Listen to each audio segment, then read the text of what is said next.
اس وقت میرے والد صاحب بھی پیدا نہیں ہوئے تھے. وہ تو پڑھتا تو ہے نہیں، تو سیکنڈ کی میں آ گیا. پہلا جو چھپا تھا اس پہ نور جہاں کی فوٹو تھی. سنتے تھے رفیع کو، لتا کو. 69 میں آ کے کشور کمار مشہور ہوا. بس 3 دن کے لیے گئے، پھر آگے چلے کا آپ کا بن گیا، پھر 4 مہینے کا بن گیا. لیکن اس دوران آپ کی ایک مووی رہ گئی تھی. ایک یاد ہے، گھر آیا میرا پردیسی. اچھا. اور یہی وہ چیزیں ہیں جو آپ نے بتایا تھا کہ جب عامر خان سے ملاقات ہوئی، شاہد افریدی نے اشارہ کیا کہ بس چلو. تو میں سوچنے لگا کہ تو جا رہا ہے میڈیکل میں، ڈاکٹر بننے، تو یہ تو نے کیا مانگا ہے. اور آپ کو خود کھانے میں کیا پسند ہے؟ لیکن وہ مجھے دیکھ کے چھوڑ دیتے تھے. اچھا. خانہ کعبہ میں تو ایک ہیبت تھی. سکھوں کا ایک گروپ گزرا، عورتیں مرد. وہ ایسے گزرتے گزرتے انہوں نے ایسے مجھے دیکھا تو کہنے لگے طارق جمیل صاحب. میں کہا جی.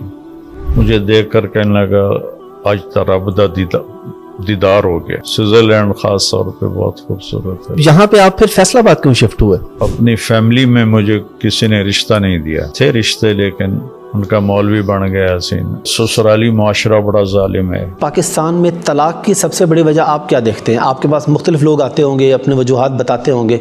سب سے بڑی وجہ آپ کو گھر اجڑنے کی کیا لگتی ہے؟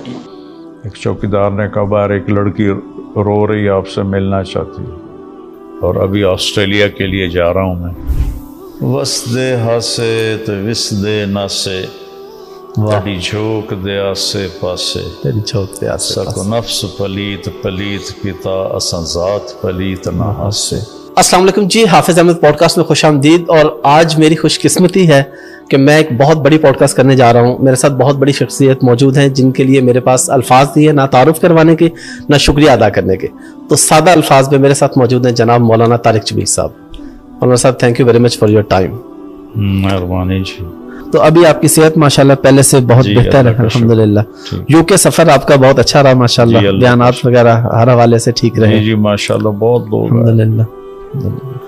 مولانا صاحب آپ سے ملٹیپل ہم نے باتیں کرنی ہیں، آپ کے تبلیغ کی طرف آنے کے بھی، بچپن سے بھی، اور پھر کچھ آگے مزید کچھ اور باتیں ہیں آپ سے.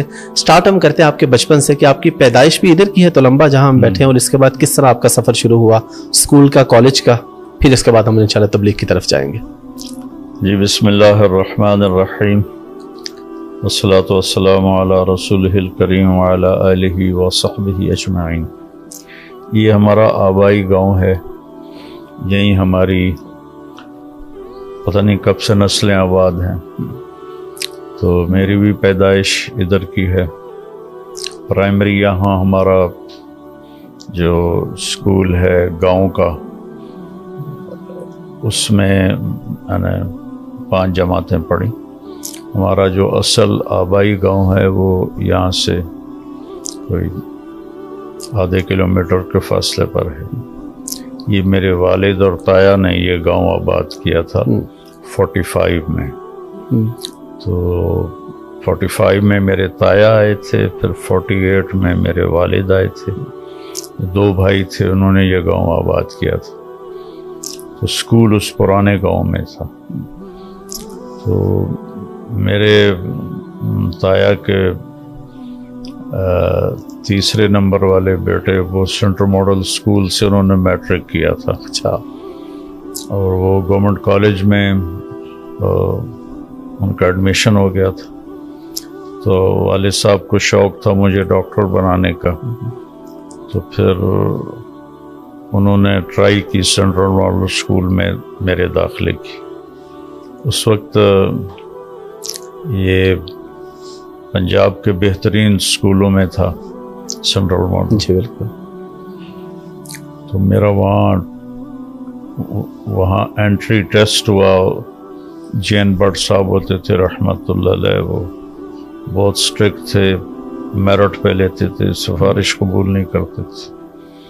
میں اس پرائمری اسکول سے سینٹرل ماڈل ٹیسٹ کو کلیئر کر گیا، پتہ نہیں. اچھا، یعنی پڑھنے کا شوق وغیرہ تو آپ کو نہیں تھا شروع سے نہیں تھا. جی بالکل. مجھے نہیں سمجھ میں آیا کہ میں نے وہ کیسے کلیئر کر لیا. تو فہرست میں لسٹ جب لگی تو اس میں میرا بھی نام تھا. تو اس طرح میرا وہاں ایڈمیشن ہو گیا 64 میں. 64 میں. اس وقت میرے والد صاحب بھی پیدا نہیں ہوئے تھے. ان کی پیدائش 66 کی ہے. اچھا کہاں سے ہو؟ بیسیکلی تو بہاولپور سے ہیں. اچھا. لیکن میرے والد صاحب امام مسجد ہیں لاہور پنجاب یونیورسٹی میں. تو پھر ہمیں 25 سال ہو گئے تھے لاہور میں رہتے ہوئے. پھر اس کے بعد انگلینڈ چلے گئے, وہاں پہ اپنا بزنس وغیرہ شروع کیا اور یہ چیزیں. تو میرے والد صاحب عالم دین ہے, جامعہ اشرفیہ کے فاضل ہیں. امامت؟ جی امامت کرتے ہیں. اچھا. ابھی بھی ان کی سروس 3 سال باقی ہے. اچھا. جی ماشاء اللہ. تو ادھر تو ہم نے آپ کو بہت سنا جب ہم وہاں پڑھتے تھے, آپ وہاں تشریف لاتے تھے. تو آج ذرا یہ کینڈیڈ گپ شپ میں ہم نے کہا کہ آپ سے ذرا باقی چیزیں جو ہیں وہ ڈسکس کی جائیں. تو پھر آپ یہ بتاتے ہوتے ہیں کہ آپ کے جو استاد ہیں انہوں نے آپ کو پوچھا کہ جی 8ویں میں 2nd پوزیشن کیسے آ گئی؟ چونکہ ان کو بھی پتا تھا کہ میں پڑھتا تو ہوں نہیں. تو اب پہلی جماعت سے میرا سفر شروع ہوا تو استاد کہتے بچوں محنت کرو. 8ویں میں جا کر میرے ساتھ سیٹ پر ایک لڑکا بیٹھتا تھا وقار, وہ بعد میں ڈاکٹر بن گیا تھا. میں نے کہا یار یہ جو ٹیچر ہمارے روز کہتے ہیں محنت کرو, اس کا کیا مطلب ہے؟ مجھے اتنا بھی نہیں پتا تھا کہ یہ کہتے ہیں محنت کرو یہ کیسے ہوتی ہے. اچھا. میں 8ویں میں پہنچ گیا تھا.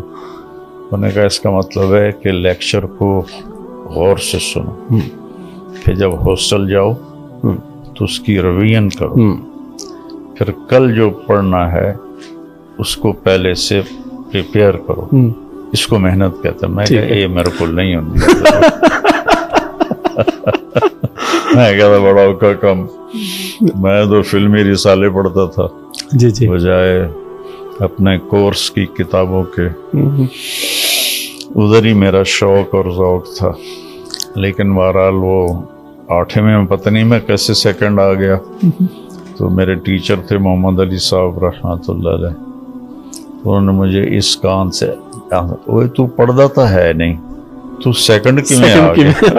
میں کہا جی پتہ نہیں. تو آپ کا دور تو نور جہاں کا دور تھا, آپ کو رسالے بھی اس وقت لایا کرتے تھے. سب سے اس وقت نا ایک نیا رسالہ چھپنا شروع ہوتا, مصور. جی ویکلی رسالہ تھا. جی. تو پہلا ایڈیشن اس کا میں بھاٹی گیٹ سے لایا تھا, ایسے نا کرتے کے نیچے چھپا کے یہاں. ٹھیک ہے. چونکہ ہاسٹل میں کوئی دیکھ نہ لے, شکایت نہ لگ جائے. تو ہمارے وارڈن طالب صاحب رحمۃ اللہ علیہ بہت سخت تھے. میں ایسے چھپا کے لایا. اور جب ہمارا اسٹڈی آر شروع ہوا تو سارے لڑکے کتابیں لے کر بیٹھے, تو میں نے وہ یہاں سے نکالا اور ٹیبل پہ رکھا. اس پر نور جہاں کی فوٹو تھی. کیا بات. نور جہاں کا نام جی. پہلا جو چھپا تھا اس پہ نور جہاں کی فوٹو تھی. میں نے کہا بھائی جائیں مصور پڑھنا ہے, آ جاؤ بھائی میرے کول آ جاؤ. ٹھیک ہے. یہ میرے شوق سے. تو اس وقت آپ سنتے بھی ہوتے تھے نور جہاں کو؟ سنتے کیا, سارا دن ہی گانے سنتا تھا. اچھا, کوئی فیوریٹ سنگر تھا یا بس رینڈملی انڈین بھی سن لیتے تھے اور پاکستانی بھی؟ نہیں, زیادہ تو سنتے تھے رفیع کو, لتا کو, وہی زیادہ اس وقت مشہور تھے. اور 69 میں آ کے کشور کمار مشہور ہوا, اس سے پہلے وہ ایسے ہی تھا. تو میرا حال یہ تھا کہ میں نے ایک چھوٹا ریڈیو رکھا ہوا تھا. تو ٹیوشن میرے والد صاحب نے رکھوائی ہوئی تھی بھی اچھے نمبر. جی. اور 50 روپے ٹیوشن کے تھے مہینے کے, بہت بڑی اماؤنٹ. اس دور میں بہت بڑی اماؤنٹ تھی. بالکل. تو میں وہ اس میں وہ لگا کے نا تار, جی وہ جو آئی کہتا ہوں, ہینڈ فری لگا کے, ہینڈ فری لگا کے نا, تو اوپر رومال سے اپنے آپ کو کور کر کے اور ریڈیو جیب میں ڈال کے میں ٹیوشن پڑھ رہا ہوتا تھا. وہ مجھے سمجھا رہے ہوتے تھے, میں گانے سن رہا ہوتا تھا. اور پھر بھی ماشاءاللہ آپ کی پوزیشن آ گئی تھی. پھر بھی آپ کا فیوریٹ گانا کون سا تھا اس وقت کا؟ یہ تو فضول باتیں ہیں بہت سارے تھے. اچھا. مجھے تو سینکڑوں گانے یاد تھے زبانی. آپ کا حافظہ تو ماشاءاللہ بہت اچھا ہے, تو ابھی بھی یاد ہیں وہ گانے یا اب کوئی ٹون بجے تو مجھے یہ جو ہمارے نعت خواہ نا, جی جی یہ 60s کے گانوں کی نا کاپی کرتے ہیں کافی سارے. جی جی بالکل. جو ہی وہ کوئی نعت پڑھتے ہیں تو مجھے وہ ٹن ہوتی ہے, وہ ساری سانگ میرے ذہن میں آ جاتے. تو میں اس لیے نعتیں سنتا نہیں ہوں کہ ساری گانوں زیادہ تر تو گانوں کی کاپی ہوتی. ہم کیونکہ بیسیکلی سرائکی اسپیکنگ ہے تو ہم اکثر کوئی نعت وغیرہ سنے تو ہمیں فوراً عطا اللہ کی ٹون کا پتہ چل جاتا ہے کہ عطا اللہ کے فلاں گانے کی کاپی ہے. تو یہ بالکل یہ اس طرح ہو رہا ہے. اچھا, آپ اس سے تھوڑا سا آگے چلتے ہیں. گورنمنٹ کالج میں بھی آپ کا داخلہ ہو گیا, پڑھتے آپ بالکل بھی نہیں تھے, پھر بھی ماشاءاللہ ہو گیا. تو وہ کیسے ہو گیا؟ ایسے ہی ہو گیا جیسے 8ویں میں فرسٹ آ گیا تھا. تو وہاں پہ آپ نے گورنمنٹ کالج میں ٹائم پورا کیا تھا آپ نے یا درمیان میں چھوڑ دیا تھا؟ ایسا تھا کہ FSC کر کے, جی جی, ایسا تھا کہ میری عادت تھی کہ جب پیپر قریب آتے تھے تو پھر نمازیں شروع کر دیتا تھا. اور جس دن صبح پیپر ہونا ہوتا تھا, اب سارا سال تو پڑھا کوئی نہیں, جی تو میں ایسی دعا مانگتا, یا اللہ کل جو پیپر میں کوشچن آنا ہے نا, بک میرے ہاتھ میں ہوتی, ٹھیک ہے, یہ مجھے تو وہی پیپر وہی کوشچن دکھا دے اور بسم اللہ کر کے کتاب کھولتا. بسم اللہ. اب جو بھی نکل آیا, جی, ادھر ادھر 10-15 صفحے ادھر ادھر کر کے وہ یاد کر لی. یہ میں کوئی 10-15 دفعہ کرتا تھا. بسم اللہ, پھر بسم اللہ, پھر بسم اللہ. بس وہ بسم اللہ کی برکت سے میں کوئی نہ کوئی اس میں سے آ جاتا تھا. ماشاءاللہ. FSC کی مطلب ایک عجیب قدرت کا کی مدد تھی کہ ہمارا زولوجی کا پریکٹیکل تھا. جی. تو اب میں سوچ میں پڑ گیا کہ اب سارا سال پڑھا نہیں, پریکٹیکل کیسے دوں گا. جمعے کا دن تھا, تو میں جمعے کی نماز میں دعا مانگی, یا اللہ جو آج آنا ہے نا پریکٹیکل, وہ مجھے خواب میں دکھا دے. میں جمعہ پڑھ کے سو جاؤنا, میں نے تو خواب بھی کھا. ٹھیک ہے. تو میں آیا جمعہ پڑھ کے, کتاب اپنے سرانے کے ساتھ رکھی اور سو گیا.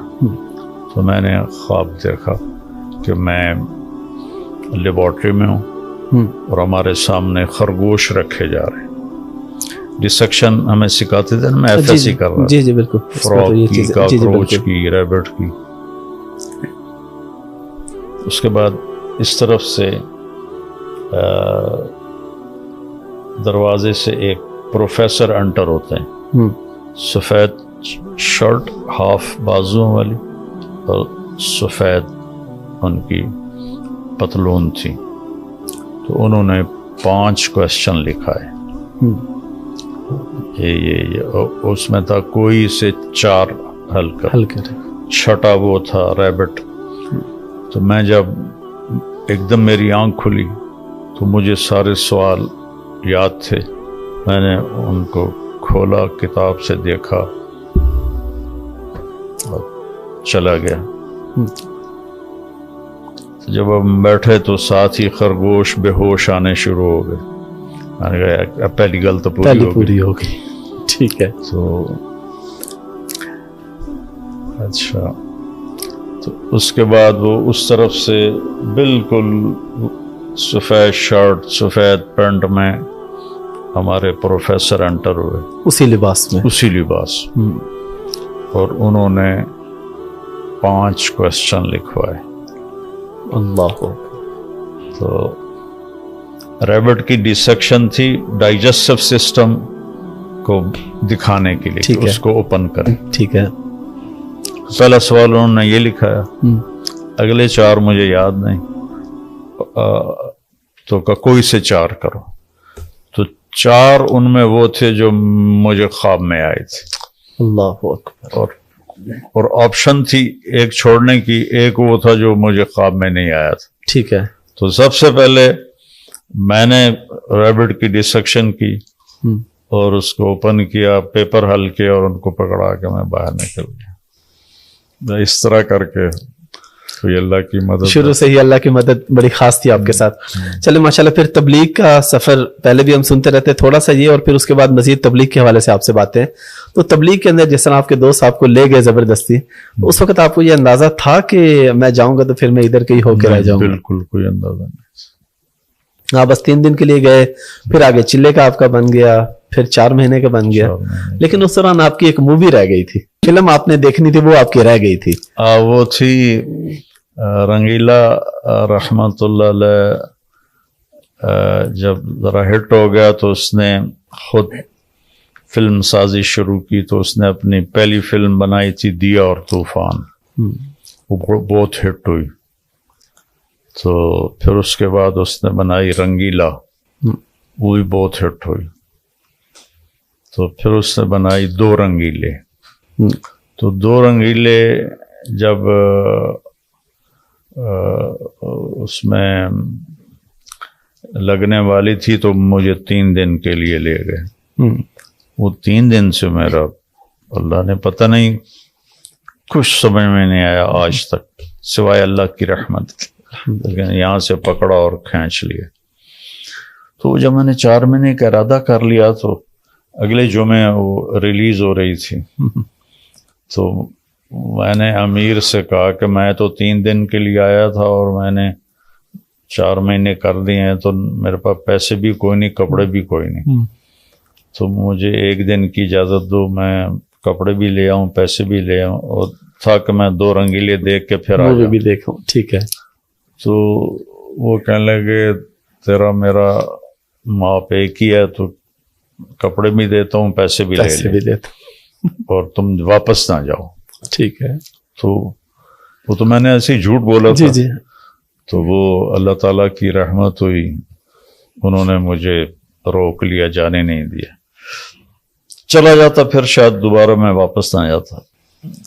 تو اس طرح میرے اللہ نے مجھے آگے چلا. الحمدللہ. کوئی آپ کے ایسے دوست بچپن کے جن کو آپ نے کوشش کی ہو کہ یہ تبلیغ کی طرف آ جائیں اور وہ نہ آ سکے ہوں؟ ایسے ایک بھی نہیں آیا.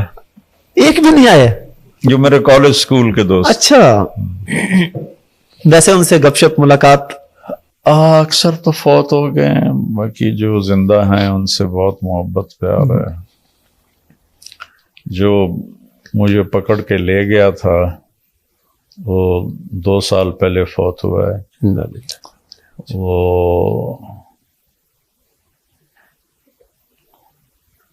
اس نے 4 مہینے لگائے تھے. اچھا. ہاں، اس نے 4 مہینے لگائے تھے، لیکن پھر بس اس کے بعد وہ جڑا نہیں تبلیغ میں. لیکن نماز بہت نیک تھا وہ ماشاءاللہ. ہاں، اس لیے تو مجھے لے گا. میں تو بالکل آوارہ تھا. تو گٹار بھی بجا لیتے تھے آپ؟ نہیں، بینجو. اچھا، بینجو. اس وقت گٹار نیا انٹروڈیوس ہو رہا تھا، تو گٹار کے جاننے والے اتنے تھے کوئی نہیں، بینجو بجا لیتا تھا. اور گانے آپ نے کب تک گائے؟ کالج میں بھی آپ سناتے تھے گانے؟ پرائمری اسکول سے شروع کیے تھے. جی، شروع پرائمری سے. اور تبلیغ میں جاتے تک آپ سناتے ہوتے تھے گانے؟ بلکہ میری تو ڈیمانڈ 2 دفعہ ہوتی تھی، چونکہ لڑکے ہی گاتے تھے اپنے فنکشن میں. جی جی.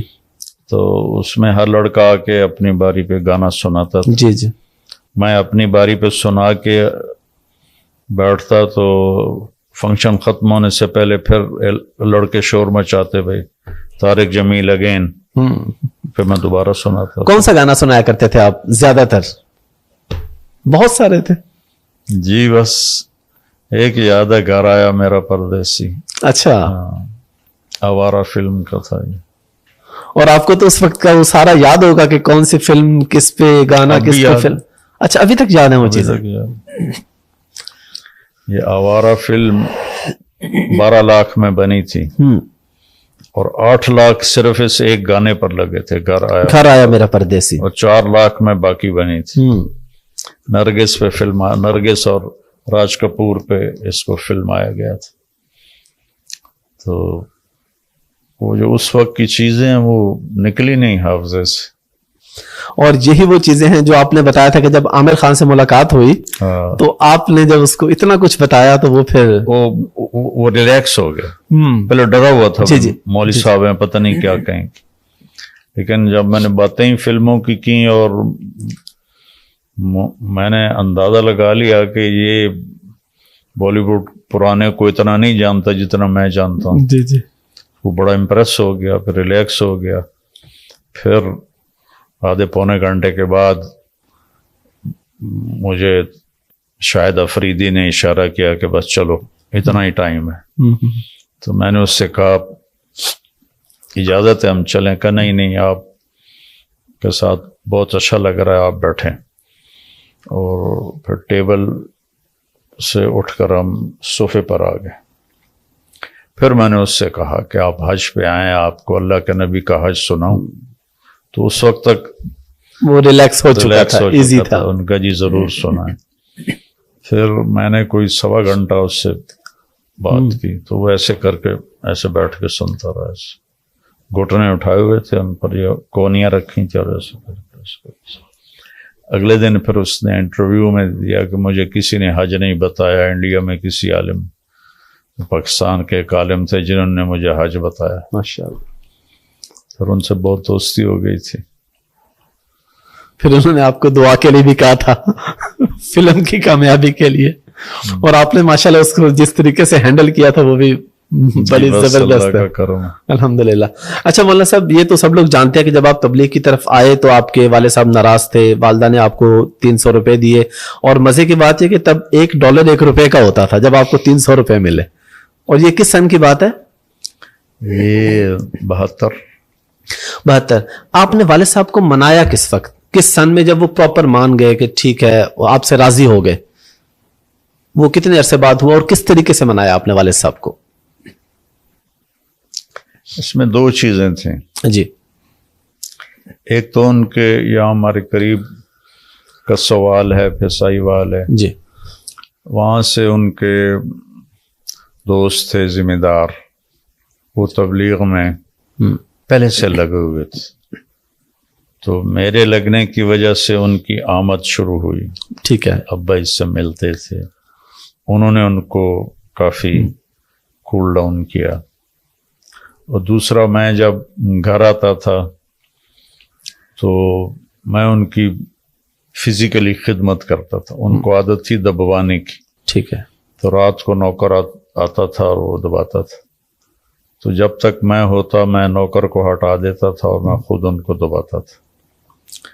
تو اس سے پہلے میں بہت, میرا روڈلی رویہ تھا, بدتمیزی تھی. تو پھر وہ انہوں نے دیکھا کہ یہ تو اس طرح میری خدمت کر رہا ہے, تو وہ بہت نرم ہو گیا خدمت سے. اور یہ کس سن کی بات ہے؟ اس وقت آپ کا دورہ مکمل ہو چکا تھا؟ نہیں. اچھا, اس دوران ہی, ابھی دوران تعلیم ہی؟ دوران تعلیم. پھر تو ان کو وہ چلے کے لیے لے گئے, وہ ذمہ دار جو تھے. اچھا, ماشاءاللہ, ان کا وقت لگا. دونوں فوت ہو گئے ہیں, تینوں ہی فوت ہو گئے ہیں. تو وہ ان کو ایک چلہ ان کو لگوایا, انہوں نے بنگلہ دیش لے گئے تھے. مولانا, یہاں پہ ایک نا بڑی امپورٹنٹ بات آپ نے کی تھی کہ آپ بچپن میں ہی 10-11 سال کی عمر میں کیونکہ ہاسٹل چلے گئے تھے تو والدین کی محبت اس طرح سے جو ہونی چاہیے وہ آپ کے دل میں پیدا نہیں ہو سکی. اس کے حوالے سے تھوڑی وضاحت فرما دیں آج کل کے بچوں کے لیے بھی, کہ ہم بچوں کو بہت چھوٹی عمر میں اسکول میں داخل کروا دیتے ہیں یا چھوٹی عمر میں ہاسٹل میں بھیج دیتے ہیں. آپ کا تو یہ ذاتی ایکسپیرینس ہے اور آپ نے ماشاءاللہ پوری دنیا میں تبلیغ کی, دین پہ عمل کیا ماشاءاللہ, لیکن وہ جو ایک محبت تھی دل میں آپ نے کہا وہ پیدا نہیں ہو سکی. تو اس کا کیا سلوشن ہے, اور ماں باپ کا اولاد کے ساتھ اور اولاد کا ماں باپ کے ساتھ کیا رشتہ ہونا چاہیے؟ اور اولاد جب تک باشعور نہ ہو جائے انہیں اپنے آپ سے جدا نہیں کرنا چاہیے. ٹھیک ہے. ورنہ وہ جو ایک ایسے باؤنڈنگ ہوتی ہے نا, جی جی, وہ ٹوٹ جاتی ہے. اور اب یہ 3 سال کے بچے کو اسکول بھیج رہی ہیں مائیں اور والدین, وہ روتا ہوا جاتا ہے. جی, وہاں بھی روتا رہتا ہے, پھر وہ روتا ہوا آتا ہے. تو اس کے جتنے نیورون ہیں نا وہ جل جاتے ہیں. والدین کی محبت کے جتنے جذبات ہیں وہ آہستہ آہستہ ختم ہو جاتے ہیں. کیونکہ 3 سال کے بچوں کو گود چاہیے نہ کہ اسکول. تو یہ ماں باپ والدین کا ظلم ہے کہ وہ ایک تو اپنے سر سے اتارتے ہیں کہ بھائی اسکول والے سنبھالیں. ٹھیک ہے. اور اس میں والدین ان کو روٹی کھلانا، کپڑے لانا، بس یہ اپنی ذمہ داری سمجھتے ہیں. ان کو ناشتہ کرانا اور ان کے کپڑے بدلانا، ان کو تھوڑی آؤٹنگ کرانا، لیکن ان کو کمپنی نہیں دیتے، گود نہیں دیتے، جس سے اولاد اور والدین میں فاصلہ ہے اور وہ ماں باپ کے ساتھ وہ تعلق نہیں ہے. چونکہ میں نے تو اس کو بھگتا ہوا ہے، میں نے اس سے اس گھاٹی سے میں گزرا ہوں. جی جی. جب میرے آرام ماں باپ کے ساتھ رہنے کا وقت تھا تو اب اس سیٹ اپ سے مجھے نکال کے ہاسٹل میں ڈالا جہاں مجھے کھانا کھانے کچن جانا ہے اور مجھے کپڑے دھلانے کے لیے دھوبی کے پاس جانا ہے، مجھے بستر اپنا خود اٹھانا ہے، کپڑے اپنے خود سنبھالنے ہیں. تو اور اوپر سے دوری، اداسی، وہ ٹوٹ پھوٹ گیا اندر. 3 سال بعد پھر دل سخت ہو گیا، پھر کچھ بھی آیا. اس کے مقابلے میں میرا جو چھوٹا بھائی تھا وہ اتنا پیار کرتا تھا والدہ سے. تو میں اپنی بیگم سے کئی دفعہ کہا کہ جیسے ترمیاں لاڈ کرتا ہے ماں سے، میرے اندر یہ چیز نہیں اٹھتی. اور اس کی مین وجہ وہی تھی جب بہت چھوٹی عمر میں مجھے باہر بھیج. 7 سال تک تو اللہ کا نبی کہتا نماز کا نہ کہو. 10 سال میں جا کے نماز کی پابندی کرواؤ. تو یہ 3 سال کے بچے کو وہاں بھیج رہے ہیں، جب وہاں وہ اس کو وہ کھیلتے ہیں، وہ ان کو کھلاتے ہیں اور ان کو بہلاتے ہیں. تو یہ کام ماں کرے، ماں کرے گی تو بچے کے اندر ماں کی محبت آئے گی. اب تھوڑے سے بڑے ہوتے ہیں تو پھر وہ ماں باپ کے سامنے کھڑے ہو جاتے ہیں. مولانا تبلیغ کی کچھ کارگزاریاں تو آپ سے سنیں گے، لیکن ایک جو بڑی امپورٹنٹ چیز ہے جس پہ آپ بات کرتے رہتے ہیں، فرقہ واریت پہ، کہ یہ نہیں ہونی چاہیے. ہمارے ہاں یہ دیکھا جاتا ہے کہ محرم ہے تو وہ شیعوں کے ساتھ ریلیٹ ہو گیا، ربیع الاول ہے تو بریلویوں کا ہے، اہل حدیثوں کا فلاں مرکز ہے، دیوبندیوں کا فلاں مرکز ہے. تو کیا دین میں ایسی کوئی چیز ہے یا یہ سب ہمارے ہیں، سب ایک دوسرے کے ہیں؟ تو وہ محبت ہمارے اندر کیوں نہیں پیدا ہو پاتی ایک دوسرے کو برداشت کرنے کی؟ ان الذین فرقوا دینہم وکانوا شیعا لست منہم بشیء.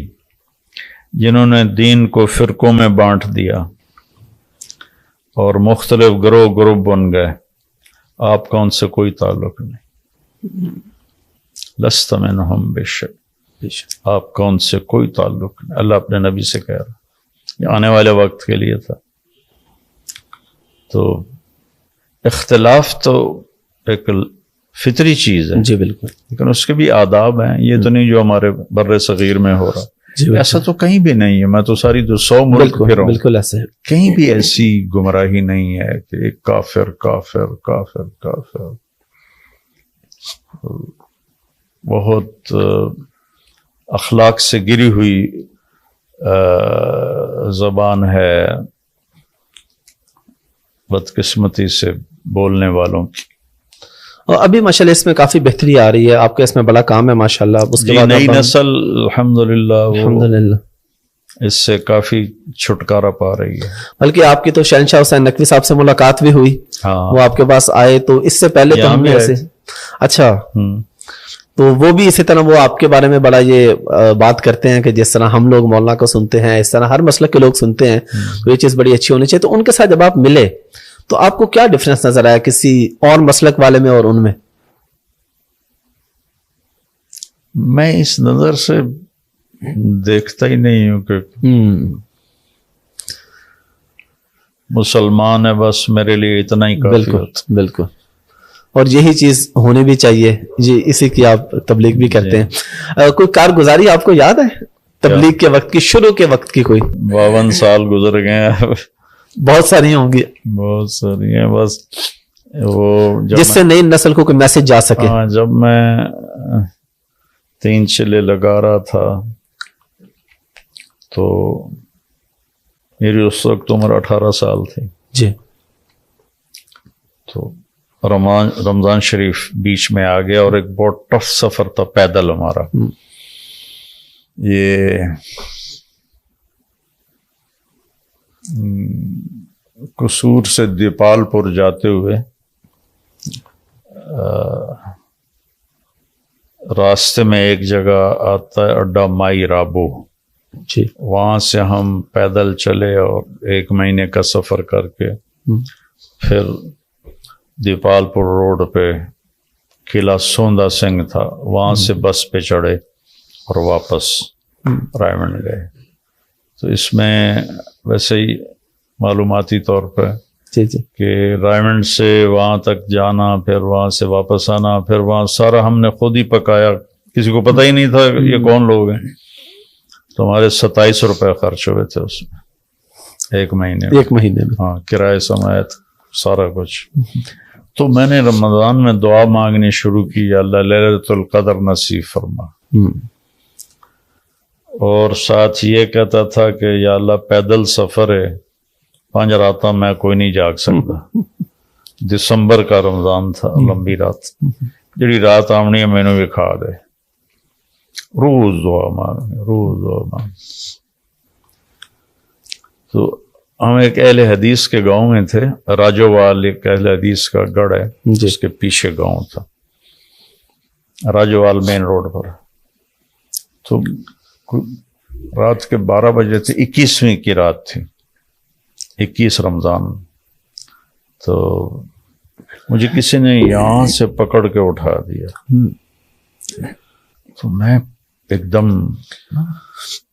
پریشان ہو کے ادھر ادھر دیکھنے لگا، کیا اٹھایا میں نے؟ مسجد میں کوئی بھی نہیں تھا.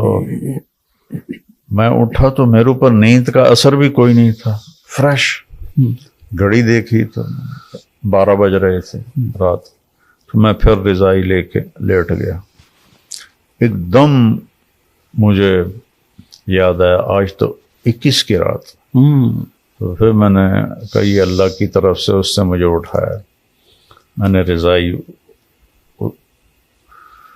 ایک طرف رکھی اور باہر نکل گیا. تو بالکل صاف شفاف رات تھی، کوئی سردی نہیں تھی، حالانکہ دسمبر تھا، دسمبر کے مڈ کے بعد کے دن تھے یہ، اور بالکل نارمل ٹیمپریچر تھا. اور 21 کو چاند بھی نہیں ہوتا، لیکن چاندنی روشنی تھی.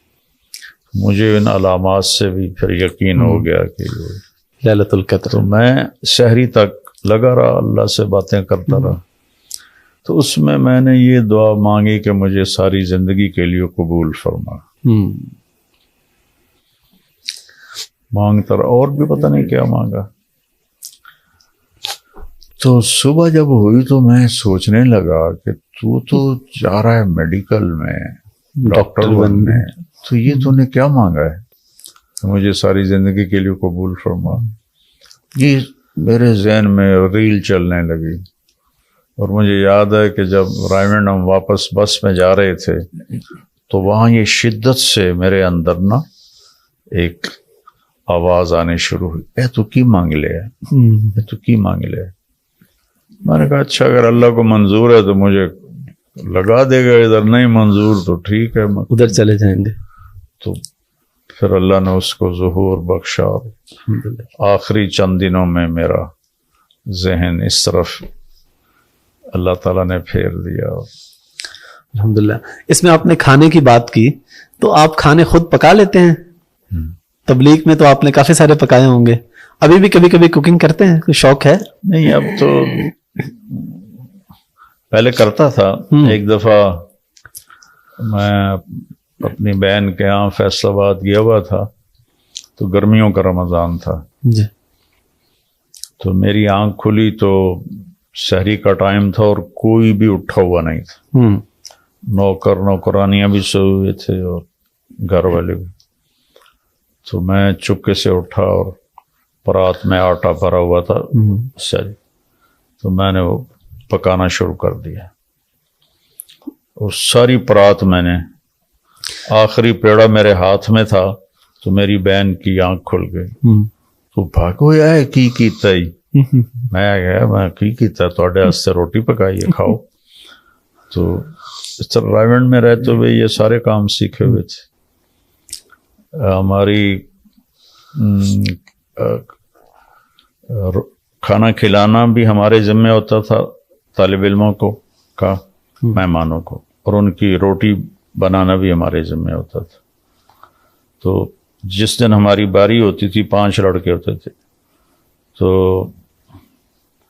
5 بوری صبح گونتے تھے، 5 بوری شام کو گونتے تھے. اور وہ ہم صبح 4 بجے اٹھتے تھے اور 9 بجے تک ہم نے ہینڈ اوور کرنا ہوتا تھا 5 بوری آٹا. اور پھر شام کو ظہر کے بعد شروع ہوتے تھے اور عشاء تک ہم وہ 5 بوری. تو پوری آٹے کی بوری میں نے روٹی پکائی ہے، 2.5 من ایک وقت پہ روٹی پکائی ہے ایک آپ نے. وقت. اور آپ کو خود کھانے میں کیا پسند ہے؟ فیوریٹ ڈش کون سی ہے آپ کی؟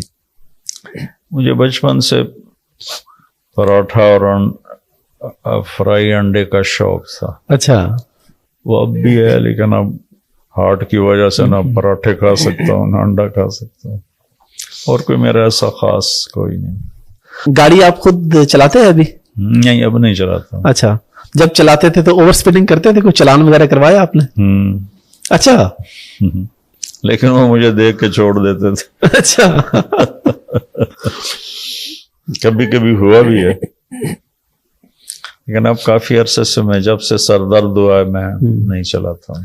کون سی گاڑی ڈرائیو کرتے تھے ویسے آپ؟ جو بھی میرے پاس ہوتی تھی. اچھا. ڈرائیونگ زیادہ آپ کی کوشش ہوتی تھی کہ خود ہی کریں آپ؟ یہاں سے پشاور تک گیا ہوں میں. اچھا. اور کبھی گاڑی لگائی بھی کہیں پہ؟ ہماری بھی گاڑی اللہ کا فضل ہے. کبھی اچھا. الحمدللہ کبھی نہیں. الحمدللہ. ہر حوالے سے بالکل سیف رہا معاملہ. جی اللہ نے بڑا کرم. الحمدللہ. مولانا صاحب، آپ نے اپنے بیانات میں ذکر کیا تھا کہ آپ کو خانہ کعبہ کے اندر بھی ماشاءاللہ آپ تشریف لے گئے، لیکن آپ نے کہا کہ میری جو کیفیت اماں آمنہ کی جو قبر پہ ہوئی تھی وہ ایک الگ سی تھی. اس کے بارے میں اگر آپ کو مختصر سا بتا دیں کہ ظاہر ہر مسلمان کے ذہن میں ہوتا ہے کہ خانہ کعبہ کی تو کیفیت ہی اور ہے. اصل میں خانہ کعبہ میں تو ایک ہیبت تھی. جی. خوف تھا کہ اللہ کا گھر، وہ ایک الگ کیفیت. جی. اور وہاں ابوا میں وہ جذبات کی ایک لہر تھی جو ان کنٹرول تھی. تو چونکہ میں نے وہ ساری سیرت پڑھی ہوئی تھی، وہ پورا نقشہ میرے سامنے تھا، تو اس وقت کے جو جذبات تھے وہ بڑے عجیب سے تھے، اور کہیں نہیں بنے کبھی بھی. لباس آپ کا ہمیشہ ہی سفید ہوتا ہے، اس کی کوئی خاص وجہ ہے؟ میرے نبی کو سفید پسند تھا، اس لیے. آپ نے اور بھی پہنے جی، لیکن آپ نے سفید لباس کو پسند فرمایا اور اکثر اسی کو استعمال کیا، اس وجہ سے میں سفید پہنتا ہوں. اور غیر مسلم سے بھی آپ کی کافی ملاقاتیں ہوتی ہیں، آپ کی وجہ سے بہت سے لوگ مسلمان بھی ہوئے، تو اس حوالے سے کوئی آپ کو یاد ہے کوئی واقعہ یا کوئی چیز کسی ایئرپورٹ پہ؟ بہت ہیں اللہ کے فضل سے. ابھی یہ چند دن پہلے جو پچھلے سال رائیونڈ کا اجتماع تھا، تو ہم واگا بارڈر گئے ہوئے تھے اپنے مہمانوں کو لینے کے لیے جو انڈیا سے آتے ہیں اجتماع کے لیے. جی. ابھی وہ گیٹ کھل گیا تو لوگ آنے شروع ہوئے، تو ہمارے مہمان ابھی نہیں آئے تھے، تو ہم بالکل گیٹ کے پاس کھڑے ہوئے تھے. وہ رینجر والے مجھے لے گئے آگے. تو سکھوں کا ایک گروپ گزرا، عورتیں مرد. وہ ایسے گزرتے گزرتے انہوں نے ایسے مجھے دیکھا تو کہنے لگے طارق جمیل صاحب. میں کہا جی. اسی تہاڈا بیان سننے ہیں، تسی بڑا سندر بیان کر دے ہو. دوسرا سکھ کہنے لگا کر دے رہی ہو. وینکوور ایئرپورٹ پہ اترا تو سامنے سے ایک نوجوان آ رہا تھا, کلین شیو تھا. تو مجھے دیکھ کر کہنے لگا آج رب دا دیدار ہو گیا. تو میں اس کے اس جملے سے سمجھا کہ مسلمان تو نہیں ہے, غیر مسلم ہے. جی جی. اج تو رب دا دیدار ہو گیا, بس ہن میرا کام بن جانا جڑے کام میں جا رہے ہیں. تو میں کہا بھائی تو کون ہے؟ وہ پھر اس کے میں نے وہ کڑا دیکھا تو وہ سکھ تھا. ایک مونے سکھ ہوتے ہیں جو شیو کرتے ہیں. جی جی. تو وہ تھا. وہ کہا جی میں تو روز سونو سننا. ایسے بہت واقعات کہ سنتے ہیں لوگ. اور سب ٹائٹل کی وجہ سے میں ابھی چند دن پہلے کی بات ہے, فیصل آباد میں تھا تو ایک کالے تھے, ایک نوجوان مجھ سے ملا اور کہنے لگا کیا حال ہے؟ میں نے کہا یہ تو اردو بول رہا ہے. میں نے کہا اردو آتی؟ کہنے لگا ہاں. میں نے کہا یہاں پڑھتے ہو؟ کہا نہیں. میں نے کہا اردو کہاں سیکھی؟ کہا آپ کے بیان سن کے. بورکینا فاسو. تو اس طرح کتنے, جرمنی میں مجھے بتایا ایک پولش تھا کہ جی یہ مسلمان ہوا ہے آپ کے بیان سن کے.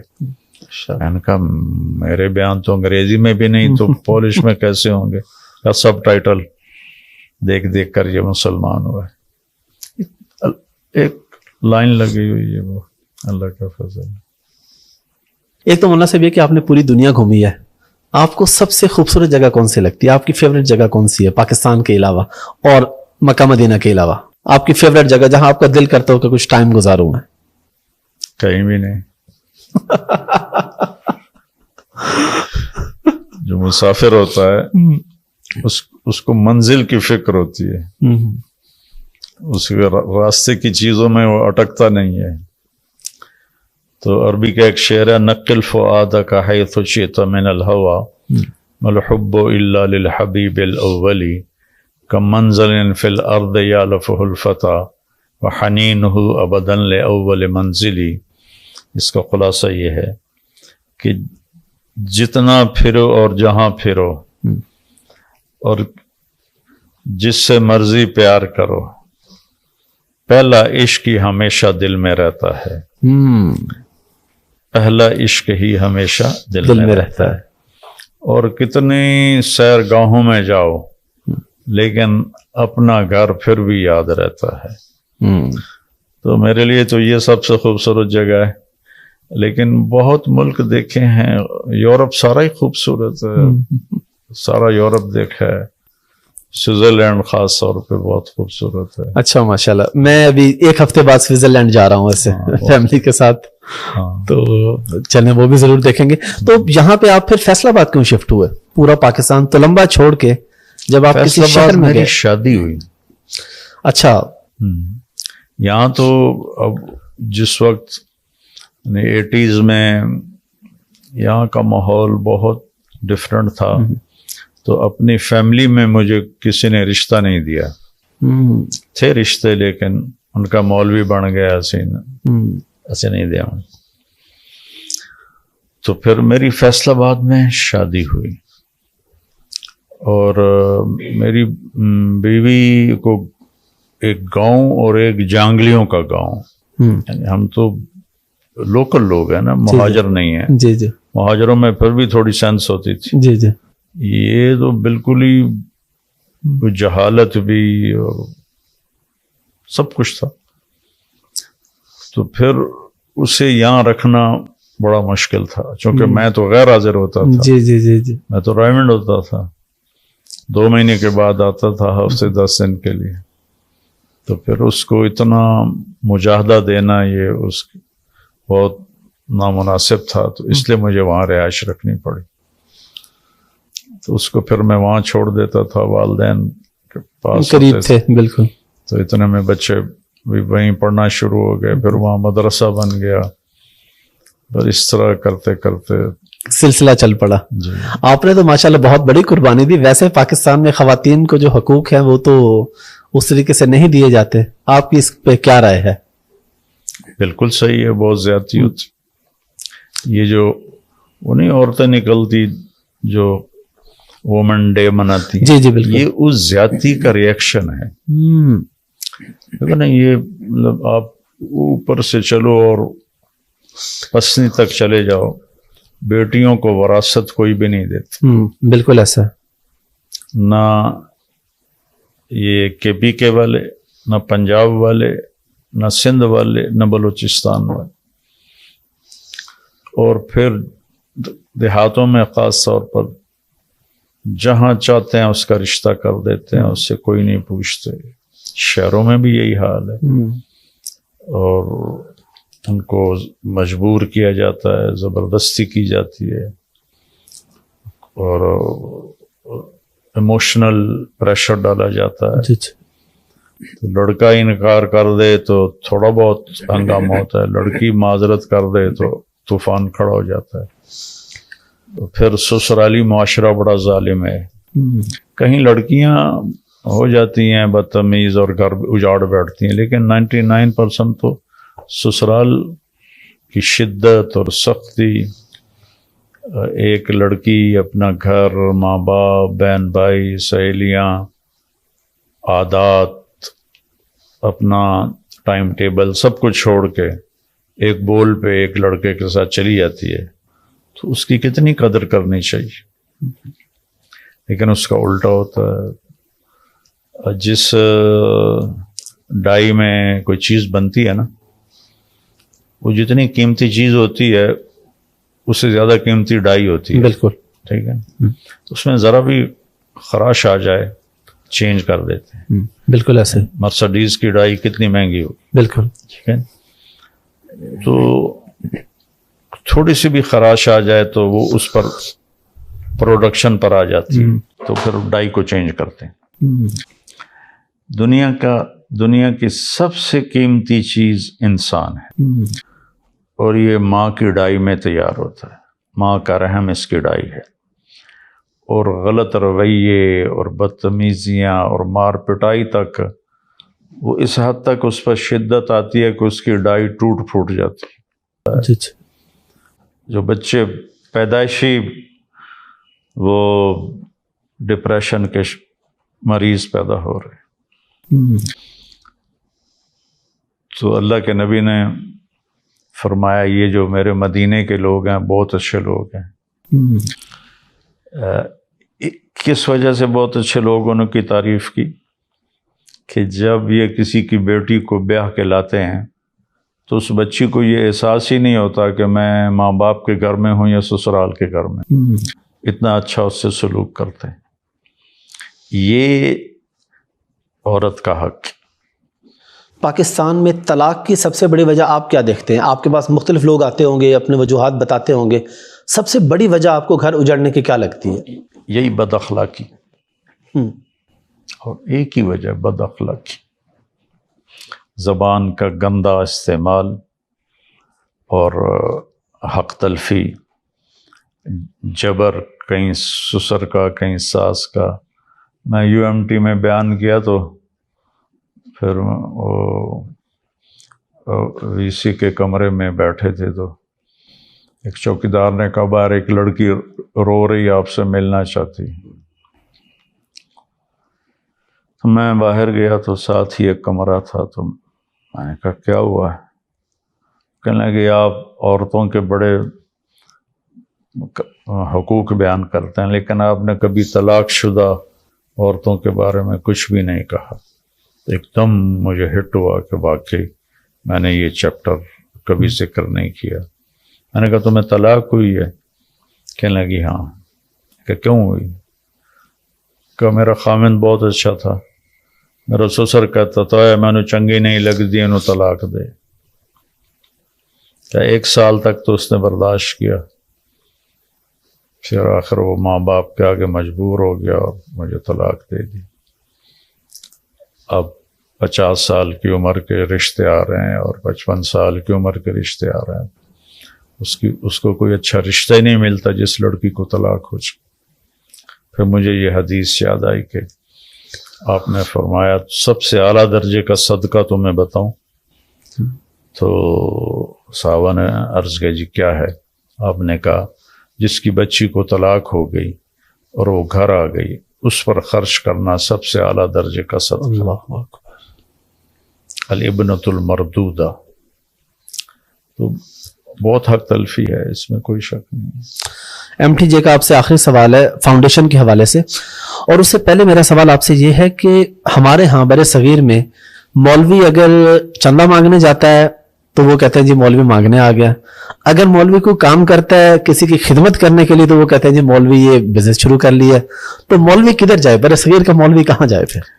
یہ کیسے نہیں احمق لوگ ہیں۔ جس امام کا ہم فالو کرتے ہیں ابو حنیفہ، جی وہ کوفے کا سب سے بڑا تاجر تھا کپڑے کا، کوفے کے سب سے بڑے تاجر تھے کپڑے کے۔ تو پھر تو امام اور پھر اس سے اور پیچھے چلے جائیں، صحابہ کرام پہ رضی اللہ عنہم بالکل سب کام کرتے تھے۔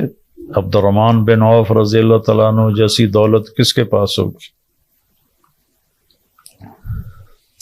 عثمان رضی اللہ تعالیٰ عنہ، حضرت عبد الرحمن، سب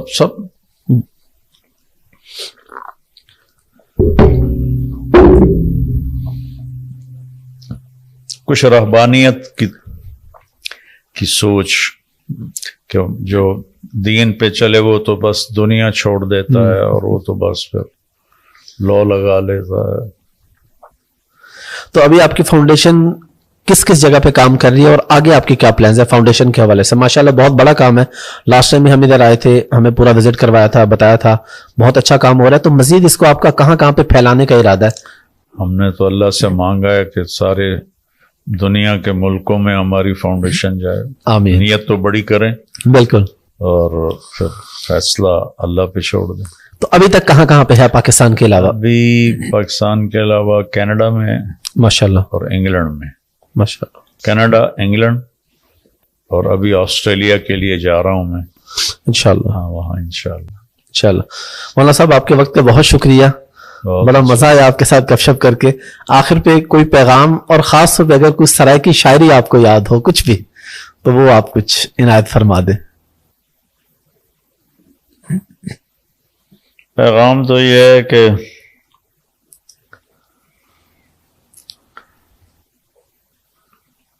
اپنے معاشرے میں جھوٹ بہت زیادہ ہے، تو میری ساری قوم سے درخواست ہے سچ بولنے کے عادی بنے، کہ سچ نجات دیتا ہے اور جھوٹ ہلاک کرتا ہے۔ اور دوسرا، کسی کے ساتھ دو نمبری نہ کریں، دھوکہ نہ دیں کسی کو۔ ہمارے نبی کی دو صفتیں ہائی لائٹ ہوئی، حالانکہ بے شمار ہیں، صادق اور امین، امانت دار، سچا۔ سارے اسلام کو دو لفظوں میں بیان کیا جائے تو سچائی اور دیانتداری، یہ دو اس کی روٹس ہیں، اوپر سارا درخت ہے۔ اور کفر کو دو لفظوں میں بیان کیا جائے تو جھوٹ اور فراڈ ہے، اس کی یہ دو روٹس ہیں۔ تو ایک سچائی آ جائے، ایک دیانتداری آ جائے تو ہمارے اللہ کی رحمت کے دروازے کھل جائیں۔ یہ میرا چھوٹا سا پیغام۔ اور شاعری کو یاد ہے کوئی سرائیکی یا کوئی اور شاعری؟ وس دے ہاسے تو وس دے ناسے، تیری جھوک دے آسے پاسے، تیری جھوک دے آسے سکو نفس پلیت پلیت کتا اساں ذات پلیت نہ ہاسے۔ خواجہ غلام فرید۔ جی جی بالکل، بہت شکریہ مولانا صاحب، مہربانی۔